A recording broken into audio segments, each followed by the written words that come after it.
السلام علیکم پیارے دوستو، بسم اللہ الرحمن الرحیم۔ سچے اور دلچسپ واقعات سننے کے لیے ہمارے چینل کو سبسکرائب کریں۔ حضرت سلیمان علیہ السلام کے دور میں بنی اسرائیل کی سلطنت عروج پر تھی، لیکن آپ علیہ السلام کے انتقال کے بعد یہ سلطنت دو حصوں میں تقسیم ہو گئی۔ جنوبی فلسطین میں یہودیہ نام کی ایک سلطنت قائم ہوئی، جبکہ شمالی فلسطین میں اسرائیل کے نام سے ایک ریاست کا قیام ہوا۔ ان دنوں موجودہ لبنان کی شہزادی ایزابیل کی خوبصورتی کے چرچے ہر طرف عام تھے، چنانچہ اسرائیل کا بادشاہ جس کا نام اخیب تھا اس سے شادی کر کے اسرائیل لے آیا۔ ان دنوں لبنان اور شام میں بیل کی پوجا کی جاتی تھی۔ بیل یہودیوں اور اسرائیلیوں کا سب سے بڑا دیوتا تھا۔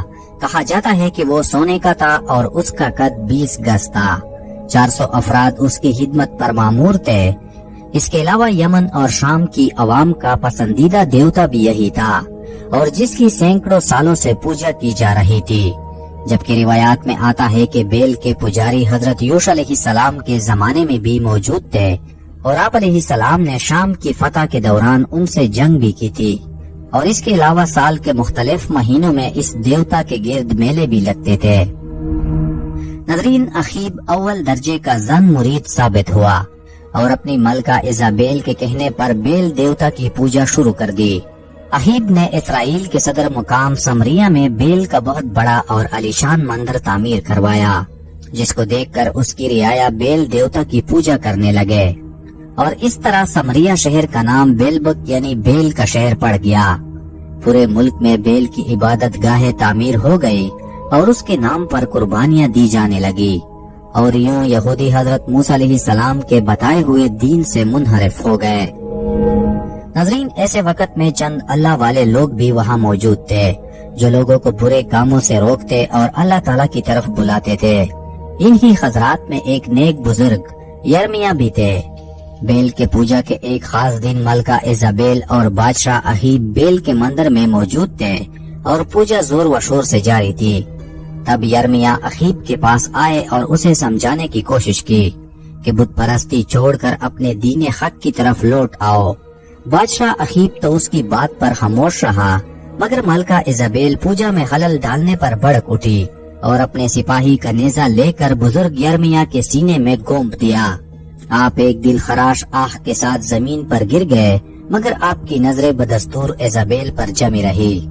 اس بزرگ یرمیہ نے مرنے سے پہلے ایزابیل سے کہا کہ تو نے مجھے خاک گوئی کی پاداش میں مار ڈالا ہے، اب تو انتظار کر جب تو اسی طرح ماری جائے گی اور جنگلی کتے تیرا گوشت نوچ نوچ کر کھائیں گے۔ اس کے بعد بادشاہ اخیب اور ایزابیل وہاں سے چلے گئے۔ اس واقعے کے بعد اہل ایمان کے حوصلے کافی پست ہو چکے تھے۔ وہ دیکھ چکے تھے کہ ایزابیل کا ان کے بادشاہ پر کتنا اثر ہے۔ وہ خوبصورت ہونے کے ساتھ ساتھ انتہائی مغرور اور سفاک خاتون تھی، جس کا نتیجہ یہ نکلا کہ ایک عورت نے پورے بنی اسرائیل کو بت پرستی کی راہ پر ڈال دیا تھا۔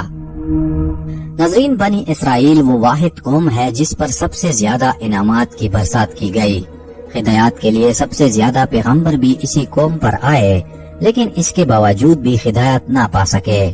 یہ لوگ ذرا سی ترغیب پر اور لالچ میں اپنا ایمان کو دیتے تھے اور غیر اللہ کی عبادت کرنا شروع کر دیتے تھے، اور اب جب یہ قوم پوری طرح شرک میں مبتلا ہو گئی تو اللہ تعالیٰ کی طرف سے حضرت الیاس علیہ السلام کو بنی اسرائیل پر نبی مبعوث کیا گیا اور حکم ہوا کہ وہ اس خطے میں جا کر توحید کی تعلیم دیں اور اسرائیلیوں کو بت پرستی سے روکے۔ ناظرین، حضرت الیاس علیہ السلام جلاد شہر کے رہنے والے تھے۔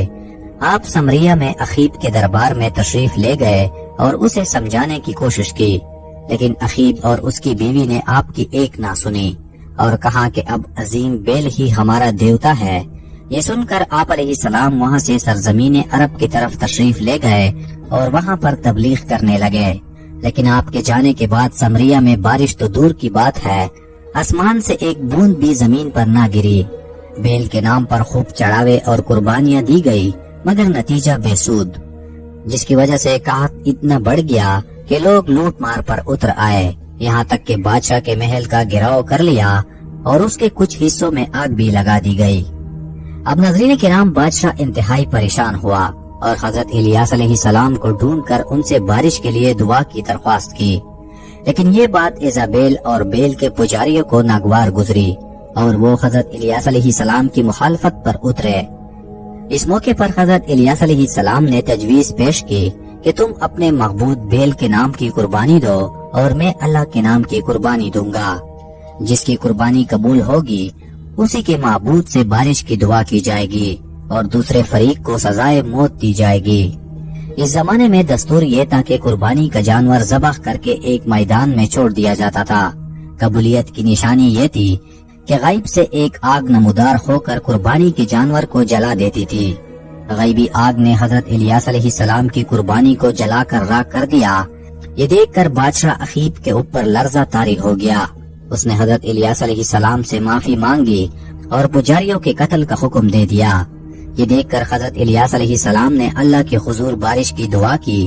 اس کی دعا قبول ہوئی اور خوب بارش برسی اور بنی اسرائیل میں پھر سے خوشحالی لوٹ آئی۔